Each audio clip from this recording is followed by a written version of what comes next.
All right, so we know that, of course, holiday season is well underway by now, but it has already been tragically marked by multiple road deaths, with another big crush expected on the nation's highways and byways in the coming days.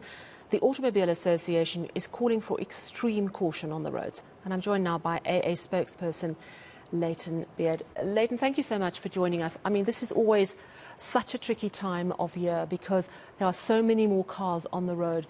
It seems to me, and you will have a better judge of this though, that we have had a lot of multiple fatality accidents just in the last week or so. Is it worse this year than compared to previous years by this time?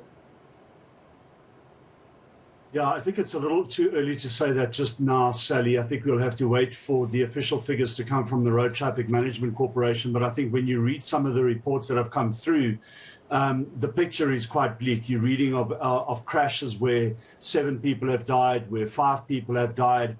So multiple deaths in some very serious crashes. And obviously, that is very worrying. When we look, we have to wait until those official figures come in.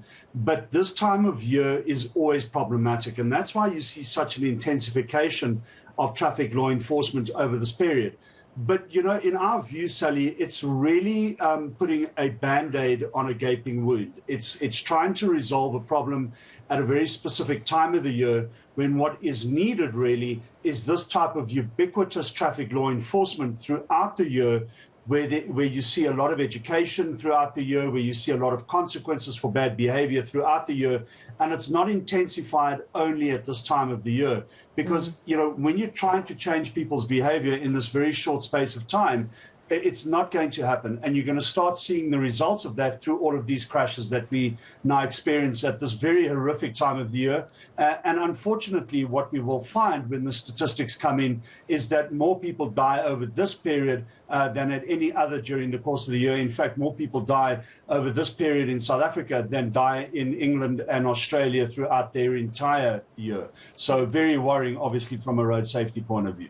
Yeah, and you speak about the fact that there's a sense of lack of consequences. I mean, we know here in Johannesburg, it has been months, no, it has been over a year, if not a year and a half, that our speed traps have not been working. In fact, we've just got word today that they finally got that new tender. But that's exactly the sort of problem that engenders that sense of, I can do what I like, a sense of lawlessness on our roads.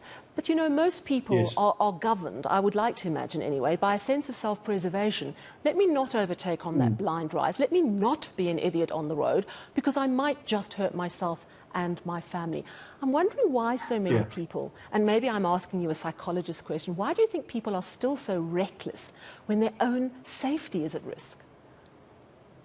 Look, I think, first of all, let me just say that, this isn't a blanket statement in terms of poor drivers. I think the vast majority of South African drivers, are law-abiding citizens and want to do the right thing. And, I might get a lot of mail saying, well, have you been smoking your socks? But no, I think they are, the majority of people out there do want to do the right thing and obey the laws. Unfortunately, there are very many other motorists out there, road users, who don't obey the laws of the road, and they cause problems for everybody else.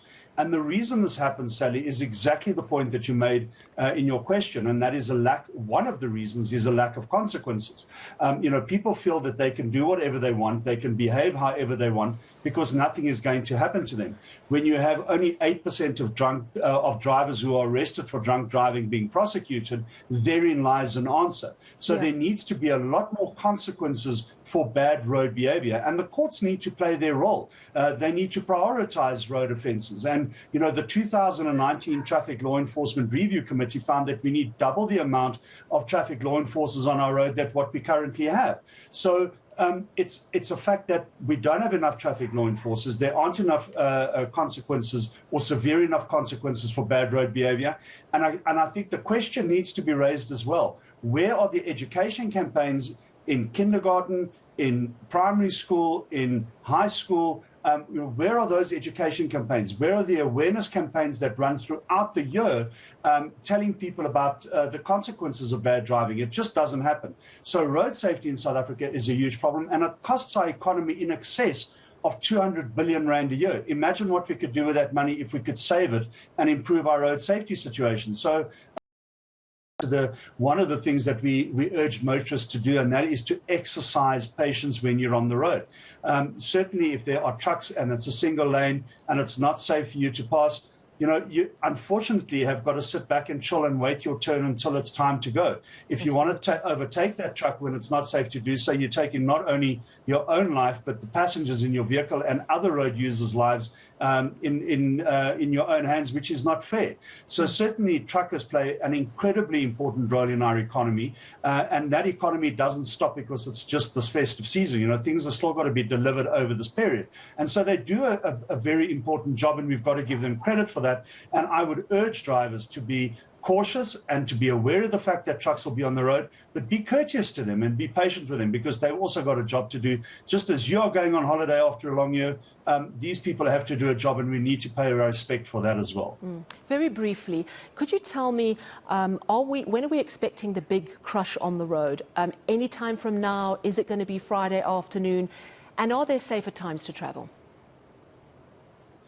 Look, I think it's difficult to predict these types of things, but when we look at the fact that Sunday is Christmas Day, I think many people would want to get to their destinations ahead of that so that they could have a Sunday Christmas lunch. So I think that's probably going to happen, and perhaps after that on Monday, Tuesday next week.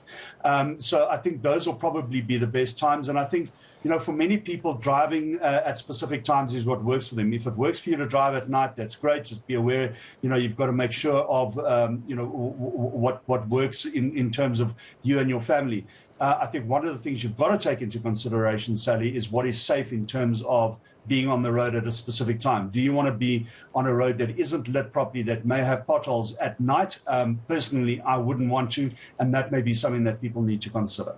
Yeah, so important, actually, the reality that our roads are not in great condition. And if you can't see because there's no lights on because of load shedding, then you might end up with a very big problem indeed. Thank you so much. AA spokesperson Layton Beard.